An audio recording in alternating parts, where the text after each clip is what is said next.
Բարև ձեզ հարգելի գործընկերներ, սիրելի ժողովուրդ, ես հիշեցնեմ, որ մենք քննարկում էինք հանրային ծառայությունները կարգավորող հանձնաժողովի թեմա, ես հիշում եմ, որ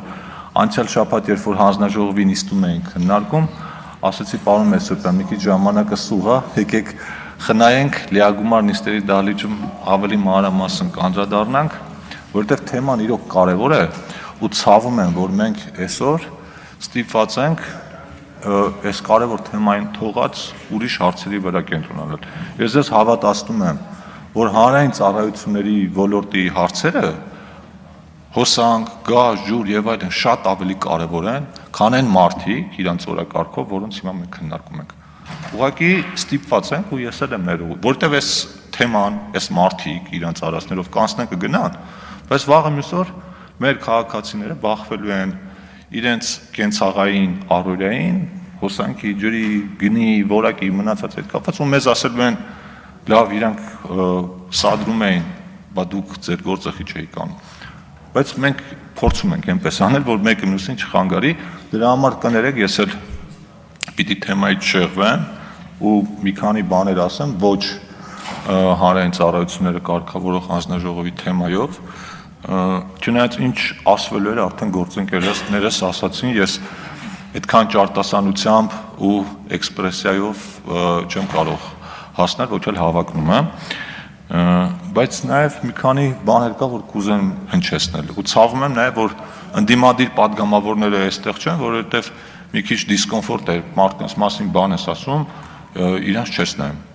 Իսկ ես սիրում եմ, որ իրանք լինում են, ես նայում եմ իրանց աչքերին, ունենք հարցեր կա, որ հենց տեղում պիտի տաս, թեկուզ չպատասխանեն։ Ուրեմն մինչև այս լարվածությունը սկսել է, ես մեր հայրենակիցներին ասեմ, որ սա այնպես չի, որ տենց էքսպրոմտ է տեղի ունենում, սա հստակ պլանավորած, մի քանի օր այս լարվածությունը փորձ արվեց գեներացնել ու դեռ արվելու է, ես համոզված եմ, ու մինչև այս բուն այդ քաշքշոցը սկսել է, ես մոտեցա պարոն Օհանյանին եւ պարոն Մինասյանին ու իրենց ասացի, որ ձեր շարքերը ակնհայտ սադրում են իրավիճակը, որ լարվածություն են առաջացնում ու խորհուրդ տվեցի, որպեսզի հանգստացնեն, բայց նման բան տեղի չունեցավ։ Ունեցանք այն, ինչ ունեցանք։ Ինչն էր պատճառը, ուրեմն ինչ է կատարվում։ Ընդդիմությունը փորձում է այնպես դուրս բերի, որ այս լարվածությունը սկսել է նրանից, որ իրանք մեզ մեղադրել են կոռուպցիայի մեջ եւ դրան ի պատասխան հնչել են արտահայտություններ, այսինքն իրենք փորձում են մեզ վրա հիմա էլ կարել կոռուպցիոների թեման, այսինքն այդ պիտակը կպցնել մեզ, որը որ չի կպնելու, այսինքն ամեն ինչ արեցին, այս ընթացքում ամեն բան փորձեցին, հիմա կոռուպցիայի պիտակն են ուզում կպցնել, որը չի ստացվելու, որովհետեւ Հայաստանի Հանրապետության քաղաքացիները ոչ կույր են, ոչ էլ խուլ են եւ ամեն ինչ շատ լավ տեսնում են, հասկանում են, մեր ապրածնել են տեսնում, ձեր ապրածնել են տեսնում, մեր ունեցվածքնել են տեսնում, ձեր ունեցվածքնել են տեսնում, որ կոռուպցիայի մասին խոսում եք, դա ոչ թե նյարդայնացնում է, որ դրա մասին խոսվում է, այլ նյարդայնացնում է, որ դրա մասին խոսածողը հենց այս մարդիկ են։ Ու այդ գույքերի ցանկը պարոն Ռուբինյանը մի քանի անգամ կրկնեց, մամուլում էլ կա, ես մի հատ փոքր հաշվարկ եմ արել, ուրեմն միայն դրամական մասերը լիկվիդային, լավ մասնագիտական լեզվով ասեմ, փող, ավանդ, պարտատոմս, փոխհարություն, որոնք կարելի է արագ վերածել քեշ փողի։ Եթե գումարում ես իրար ու վերածում ես դոլարի, դա ոչ թե մի քանի միլիոն դոլար է, դա ոչ թե մի քանի տասնյակ միլիոն դոլար է, դա մոտենում է 100 միլիոն դոլարին։ Սրան պետք է գումարել նաև են 22 անշարժ գույքերը, որոնց արժեքները ես չգիտեմ, սրան պետք է գումարել է 15 ընկերություններով փայամասնակցությունը, որոնց արժեքը ես չգիտեմ, ու սրան էլ պետք է գումարել այն մասը, որի մասին պետությունը այս պահին ապացուցված տեղեկություններ չունի։ Հիմա այս ամեն ինչի մասին բոլորը գիտեն, ու երբ իմանալով քեզ մեղադրում են որևէ բանի մեջ, այդ ժամանակ բնականաբար հարց է առաջանում, ոնց կարող են մարդիկ հանդգնություն ունենալ այդքանից հետո այդ մասին խոսել։ Ու ամենայն համար տարօրինակն է, որ մեր ընդդիմության շարքերում կան մարդիկ, որոնց ես շատ վաղուց եմ ճանաչում, ու իրենք այդ ամեն ինչի մասին ինձնից լավ գիտեն, բայց ցավում եմ, որ իրենք փաստացի այսօր ստիպված են պաշտպանի դեր կատարել ու փորձել արդարացնել մի բան, որը արդարացնելը պրակտիկորեն անհնար է։ Եվ ինչ է տեղի ունենում, այդ բոլոր ռեսուրսների մասին, որ ես խոսում էի, հիմա կենտրոնացվել է մի բանի դեմ, ամեն ինչ կենտրոնացնել, ուղղել մեր դեմ պայքարելու համար։ Բայց իրականում ոչ թե այդ պայքարը Հայաստանի Հանրապետության իշխանության դեմ է, այլ Հայաստան պետության դեմ է, որտեղ այդ պայքարի ճանապարհին ոչ մի բան հաշվի չի առնում, ոչ երկրի շահերը,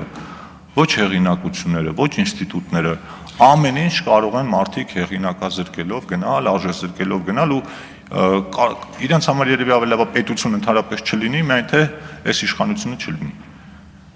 Սենց որ ես հիմա վերլուծում եմ վերջին հատկապես 2 տարիների ընթացքում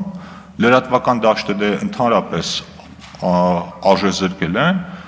հոգևորականությանը արժեզրկեցին, սենց հերթով գալեչկաներով գնում են մի հատ հասկանը մինչև ուր են հասնելու։ Այս ամեն ինչի մասին ինձ թվում է բոլորը գիտեն, բայց ընդդիմության ամենամեծ սխալը ասում եմ այն է, որ իրանք մտածում են, թե որևէ մեկը այս մասին չգիտի, այդ մասին բոլորը գիտեն, այդ մասին անգամ գիտի իմ հարևան Պողոսը, որի մասին հենց խոսալու բան չեն ունենում, խոսում են, իդեպ պետք է տեղեկացնեմ, որ դա արդեն Թագուհի Թովմասյանի հարևանն է, որտեղ կարծեմ ասես, որ տեղափոխվել է իրենց մոտ։ Իսկ մեր ամենամեծ սխալը, հարգելի գործընկերներ, իմ կարծիքով, մենք էլ շատ սխալներ ունենք, մեզ է քննադատել տեղ կա, մեր ամենամեծ սխալը այն է, որ այս մարդիկ այսօր գտնվում են այս դահլիճում։ Ու ես անկեղծ ասած սկզբում հույս ունեի, որ նոր էին ընտրվել, չնայած պակաս խանդավառությամբ չէին եկել ազգային ժողով, կհիշեք շապիկներով, որի վրա Սյունիքի համայնքապետերի նկարներն էր, հետո վերջում պարզվեց, որ իրանք չստացված պրոյեկտ են, իրանք իրանց մեջ սկսեցին բաներ անել։ Ես էլի հույս ունեի, որ կվերադառնան կառուցողական դաշտ, բայց շատ արագ այդ հույսը կորցրեցի եւ հիմա